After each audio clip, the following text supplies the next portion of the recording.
Have you ever ignored your instincts so much that your own body goes against you? Your heart starts beating fast, and a strange fear starts in your skin. And the thing inside your chest is beating so fast that you're saying, please don't do this.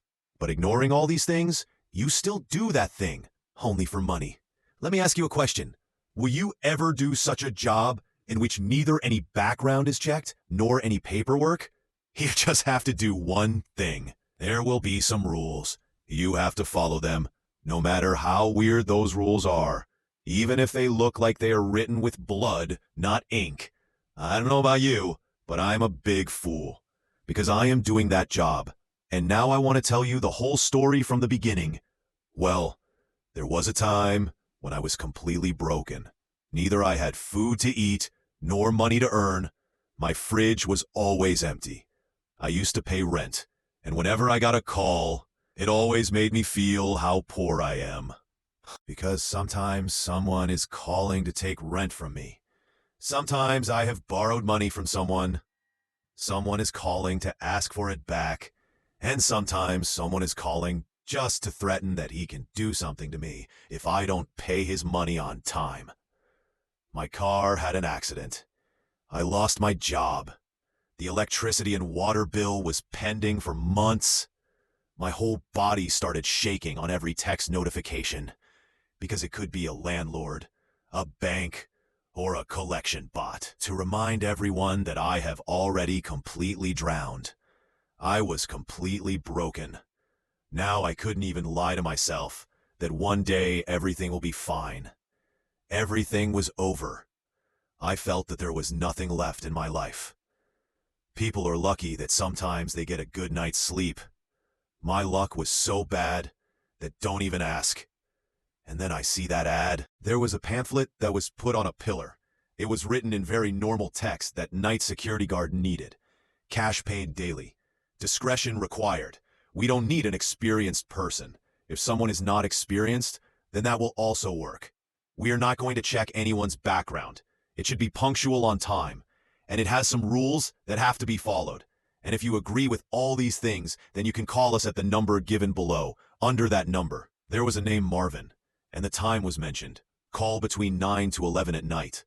The whole ad was smelling of discretion. Looking at the whole ad, it seemed that someone desperately wanted a security guard. Maybe it's urgent or whatever. Because no one will check the background, no one will ask him about his experience. So obviously, he just needs a person in any condition who can do security work. I call on that number at 9:04. The ring goes once, and it gets picked the second time. Marvin talks to me from the front. His voice was strange, neither friendly nor rude, just an acceptable, normal tone. Marvin's first word is, "Do you want a job?" Well, it was a little strange. Neither does anyone ask me my name, nor what I have done, what I have not done. He doesn't ask anything about me. He just comes straight from the front that, "Do you want a job?" I say, "First tell me what exactly to do in the job." Then Marvin says, "Night security, Pine Shadow Mall. It's at the corner of Dead Mall Town." I ask, "Is that Dead Mall, which is at the corner of the town?" Marvin says, "Yes, technically it is still open." I say, "Technically. Okay, any background check?" He says no. I say, "Paperwork?" He says, "You hire people just like that." He says, "Those who come to us, call.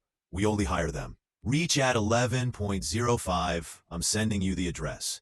And then he cuts the call. Pine Shadow Mall. This used to be a different status of this mall at one time. I remember I used to go there when I was a kid. Birthday parties, movie premieres, and a lot of things were available there. So we all used to go there in such a shock. There was a pulse in that place. Every arcade machine used to give a little sound of life. But when I step into Pine Mall this time, after many years, the mall had become like a ruin. There were only a few stores that were open during the day, mostly clearance outlets or some brands that were alive only because of rent deals. And at night, that place used to become a crypt, a concrete lung in which it was impossible to breathe. In the parking lot, there was only a dented blue sedan. Under a crooked lamppost, the bulb above was flickering, as if it was fighting with sleep. And then Marvin was standing in front of it. He was standing with his shoulders on the door, a very thin boy. It seemed that even if there was a strong wind, it would blow him away. His skin was like wax paper, thin, transparent, and his eyes were moving more than his body. Every few seconds, he looked behind his shoulder, as if he was waiting to hear a special voice from the darkness. As if anyone from behind can call him at any time. "Marvin tells me that you came early." I said, "Why? Is there any problem?" He said, "No, it's good to come early. It can be bad to come late." I asked, "How bad?" To which Marvin did not answer. Now Marvin tells me one thing, a laminated card. This card was the size of a phone. It looked homemade. There were slight scratches on the plastic, and the corners were a little scratched. "Read this. Don't break, don't turn, and don't try to be smart at all." It was written on that card. Night shift guidelines, Pine Shadow Mall. Clock in till 11:55 at night. Don't be late. Don't forget to lock the main doors.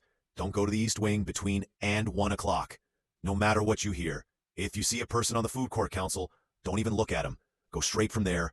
Check the toy store at 2:33 a.m. If the clown doll disappears from the window, leave the mall immediately. And the last rule, never sleep.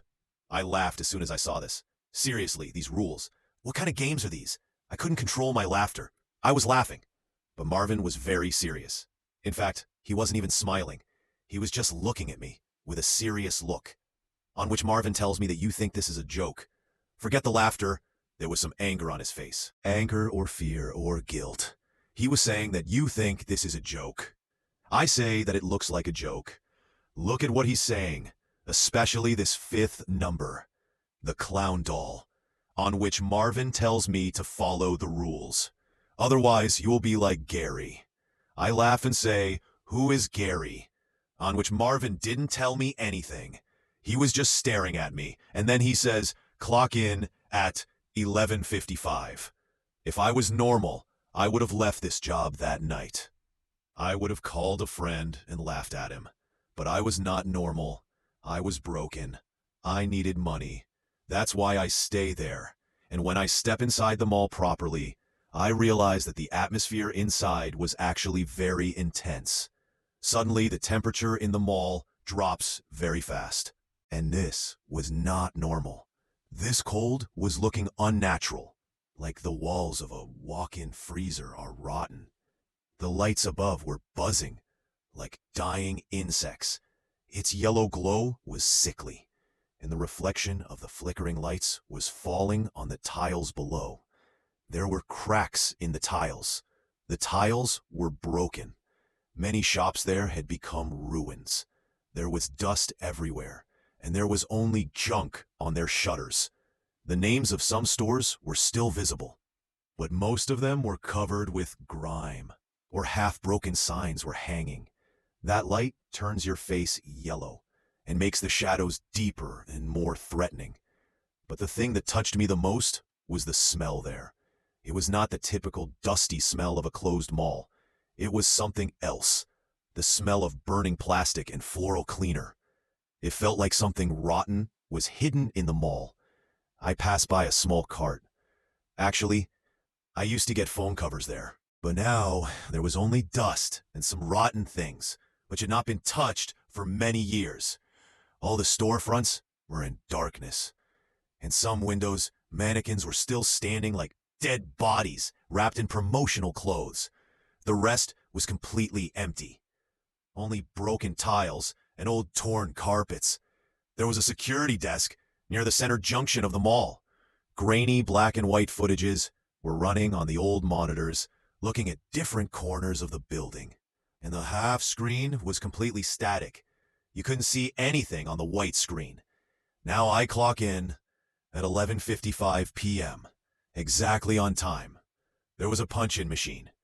It is called Ancient Punch Lock. So I go there and punch in. As I punch in, a sound comes out of the machine. And now my duty starts from here. My first round. I started locking every exterior door. Marvin had underlined on the card that there were 6 entrances in the mall, and each entrance had different keys. And locking all these locks was also a challenge for me. These doors were so old that when I tried to lock them, they used to fight with me, that we won't be able to lock them. I used to lock them tightly and then turn the key. Once I felt that the key would get stuck in the lock and break. There was so much fight in it. But still, I used to lock all the entrances. And now, it was 12 p.m. And then I used to stand on the edge of the East Wing at 12:15 a.m., the junction from where the road goes to the East Wing. And then the air changes suddenly. The air was heavy, and I could hear someone humming, as if someone was breathing heavily. And not only that, the light on my East Wing was flickering more than the lights of other malls. And after some storefronts, the hallway was getting dark, and then, suddenly, I started hearing children's laughter in a soft voice in a very musical way from everywhere. The laughter that brings a smile in a normal situation. But now, there was a bad smell in my stomach. There was no child in the mall. It was not there for years. Those laughter sounds were like bouncing sounds in pipelines. Something between happiness and madness. And a song, or a rhyme, or some words. Spin, hold and count till 10. I could hear this line. I froze there. My eyes were clinging to the darkness of the hallway. My instincts were screaming to go and check. That's the job of a security guard, right? But I had to follow the rules. I don't go to check. The card in my pocket became heavy as if it was burning. I took out the card and found something else. It said, "Avoid the East Wing, no matter what you hear." So I turned my face and started walking. It felt like I was walking in water. Heavy, slow, dense, whatever. I followed the rules. As soon as I left the corridor near the vending machines, the laughter stopped. There was silence in the mall. Dead silence. And that silence was even scarier. I felt like someone was watching me. No Marvin, no one. It felt like the mall was watching me. It felt like there was life in the building. At night, Pine Shadow Mall used to become something else. I've seen malls like this where no one comes, and I used to see only old memories. But Pine Shadow Mall was something else. It was hollow from inside. There was something that no one knew about. It felt like the walls had contained every sound and whisper. My next round started, and I had to go to the food court. I went there, and most of the chairs were stacked, but some were scattered. The neon signs on the vendors were flickering in ghost color. They were either dead or pretending to be alive. And then I saw him. Carousel. It was right in the middle of the food court. A small ride, only for kids. The paint was gone. Horses were still frozen in the mid-gallop, like someone pressed a pause button. The same thing that you see in a 1980s arcade game. I noticed it during orientation, but it didn't seem special. Everything was normal, till then. But now the horses were not empty. There was a man in a gray hoodie sitting still on a white horse that had faded. He was wearing a blue tie. His head was a little bent. I couldn't see him properly, but I was in a lot of tension. How did he come in? I had locked all the doors.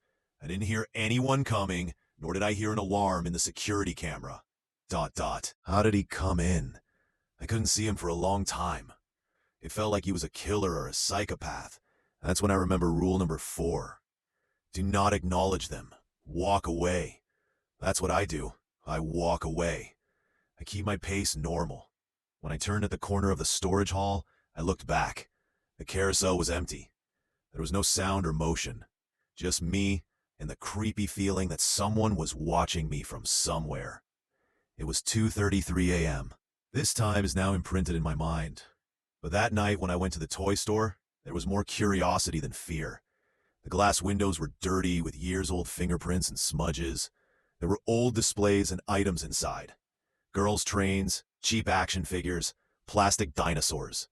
And there in the window, exactly where it was written on the rule that there would be a clown doll, there was a clown, about 2 feet tall, whose hair was red. His face was white. He had a broken smile. His nose looked like it was forced. He had long black lashes on his eyes, and there were drops of blue tears under his eyes. That clown was not even moving. No one can say that it can harm anyone, but I swear that clown was watching me. He was staring at me. I was also staring at him. My eyes were fixed on him. My throat was completely dry. My heart was very nervous. But that doll, that clown, did not move. Maybe it was really a doll that was left there at a very old time, and it meant that I had spent the night safely. In fact, I was still safe. And when the sun rose in the morning, I found Marvin at the back entrance. He had joined his hands together, and he was very nervous. Looking at his eyes, I felt that he did not want to say anything without emotion. Marvin told me that I did a good job. He did not expect that I would survive. So I had to ask him a lot of questions. About that clown, about that man sitting on the horses, about those roaring sounds, about the East Wing. But before I could say anything, Marvin went to his car and sat down. I told myself that I was just overthinking. All this is very normal. It's okay. Anyway, when I sit idle, I overthink a little more. I make scenarios according to me. I tell myself that just one more week. Let me collect some money. Let me get my car repaired. Let me pay the rent of others. Let me start living a normal life. Just one more week. After that, I will leave this job myself. But Pine Shadow Mall was not a normal mall. It observes you, it checks all your movements, and then it changes the rules. And I keep working like this. Day 2 is normal. And then comes day 3, when everything changed for me, when I was completely broken. I was only 2 minutes late that day. I just could not follow the first rule, only 2 minutes late. But what happened to me because of those 2 minutes, you will find out in the next part. So far, I have only told you about the mall. But you don't know how dangerous this mall can be, what it can do. But in the second part, you will know everything, everything. Until then, just wait. The next part is coming in a few days. Bye-bye.